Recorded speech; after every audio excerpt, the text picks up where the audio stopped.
Yo, what's going on, guys? Welcome back to another Forged from Iron episode. Today, we're going to begin our ultimate introductory series, and starting off, let's touch on the chest. So let's first address the anatomy of the chest in order to see its function, and therefore from that, we're able to learn how to better effectively train the muscle. It's a good idea to examine the anatomy because of the fact that if we learn how the muscle functions, we also know what movements we are able to use to best target it. Now, the biggest part of your chest runs from your sternum, which is sort of your mid-chest, up until this part on your shoulder near the top called the greater tubercle. And the muscle fibers extend in this direction. This whole area is called the pectoralis major. Additionally, there's muscle fibers that extend from your mid-ribs up until a part on your scapula, which is around the inside of the shoulder joint. Specifically, it's going to be near the top of the shoulder joint, and this area is known as your pec minor. As we know, muscle fibers carry out their function by contracting. And so because of that, if we examine the direction in which the muscle fibers are placed, we can deduce their function because it's going to be predictable as to which direction they're going to contract and therefore what movements are going to come out of that. We see that the Pec Major fibers run both horizontally and sort of at an elevated angle when you get around your upper chest. Therefore, we see that it's responsible for flexion of your arms in a pushing movement, adduction, which means to bring your arm in towards center, and medial rotation, which means to internally rotate your arm and flare your elbows, which is sort of the cue for this motion. As for the pec minor, we see that the muscle fibers run at sort of this angle of depression from your shoulders to the ribs.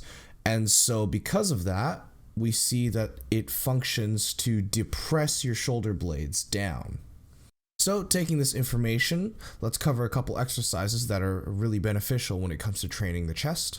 First of all, let's start off with the bench press because of the fact that it's a compound movement. And due to that fact, you're probably going to want to prioritize it in your training because of the fact that you're A, hitting multiple muscle groups at once, and B, able to overload heavier on this lift compared to others because of the fact that it's a compound movement and it's going to be able to handle much more weight as it involves a bunch of other muscle groups. The bench press is a great option, however, it's not the only option. You could also do a variation such as using dumbbells instead of barbell bench press. You could also do any of those variations on an incline should you want to target your upper chest more. Regardless, I recommend usually placing an exercise like this closer to the beginning of your training session because of the fact that you're going to have the most energy to tackle it. Now, it's important to get well warmed up for this exercise and not just slap on the heaviest load you can handle right away, as that's how you pull a ticket to Snap City and injure yourself. So I usually start off with just the bar and slowly start loading on percentages of what your maximum is until you're feeling warm, your shoulders are a bit looser, and you're able to get into that position no problem. This is going to set you up to be way more effective in your actual working sets and be able to perform them with proper form. Here, we're primarily taking advantage of the flexion portion of the activation of your chest as you push the weight away from your body.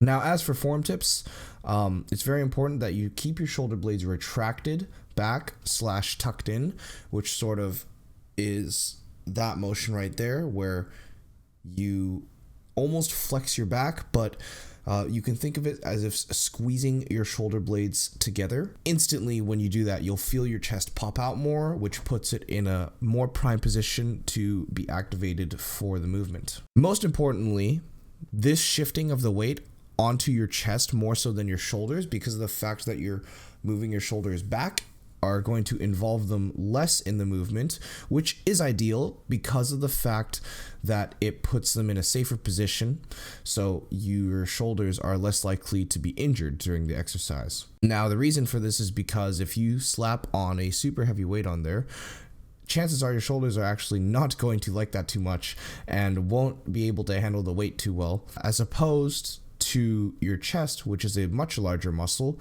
that is able to handle much heavier amounts of weight. I've actually done this before where this was an error in my form, and I ended up injuring my shoulder as a result of that, which put me out of chest training for like 3 weeks. It is not what you want to do at all, trust me. When coming down, make sure you lower the weight as much as possible. Get that bar to touch your chest, which is crucial because of the fact that you're going to want to train in the whole range of motion so you get stronger in all of it.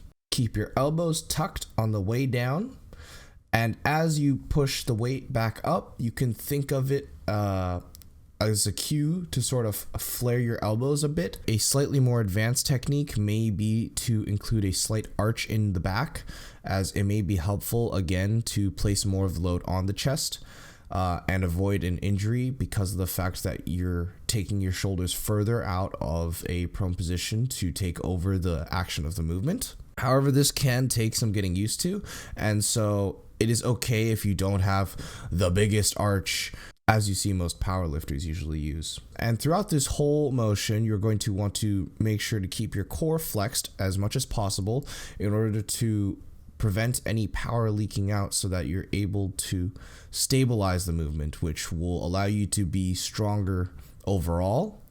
And with that same principle, focus on digging your feet into the ground to establish that stability in order to have a solid foundation in which you're pressing off of. It's going to help you lift more weights, which overload over time will help you build more muscle. You can follow this up with a slightly higher volume exercise, however, still relatively heavy, that is involving multiple muscle groups, such as moving to incline dumbbell after your bench press, or flat dumbbell if you were to start off with incline barbell, or whatever combination of variations you would like to do. As for something like the incline dumbbell, pretty much the same form rules should apply. It's just at different angles, and it is important also to note that because of the fact that you are training it at a more elevated angle, you're putting your shoulders in a more advantageous position to be more involved in the movement, and so therefore the more you increase your angle of incline, the more you're going to shift the load onto your shoulders rather than your chest. With that same concept, you're going to be able to target the different regions of your chest more, and so on an incline you're going to target the upper chest fibers more so than the lower ones. Following this, we move on to isolation movements that are training the chest muscles solely by themselves, hence the word isolation. Specifically addressing the Pec Minor, this can be targeted with dips and high to low cable flies. The Pec Minor can be thought of as your lower chest region. Remember that the main function of the Pec Minor was to depress the shoulders, and so we see that with, for example, dips, where you want to maintain depressed shoulders throughout the whole movement to really focus on the contraction you're getting of the Pec Minor. Additionally, you can do high to low cable flies, which accomplishes the same goal. And further, you can take advantage of adduction of the chest on high to low cable flies by not just moving to midline, but actually taking your hand further through midline in order to fully take advantage of the adduction possible in that movement. Form tips specifically with dips, I would recommend going as low as possible, dependent on your shoulder mobility. Again, it's always a good idea to train in the full range of motion in order to avoid a possible injury in a range of motion that you're weak in because you weren't training in it.